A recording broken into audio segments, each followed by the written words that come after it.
Урматтуу Роза Исаковна, сиздин мүнөз эмес, эл жеген. Сиздин жүрөк экен, эл деген. Билим жолун бийиктерге теңдеген, сизде инсан чыкты бүгүн жерге мен. Сиздин ойлор кыргыз жердей кээпкенен, сиздин кыял ысык көлдөй тептерең.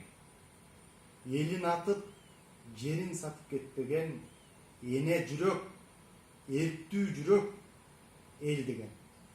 Дүйүн элине алып чыккан бир кызын, ыраазымын, кыргыз деген элге мен. Аргымакты сүрөгөндөй акынга, келет дайым, кошот дайым демгедем. Урматтуу Роза Исаковна, 70 жылдык кутман курагыңыз куттуу болсун. Бар болуңуз.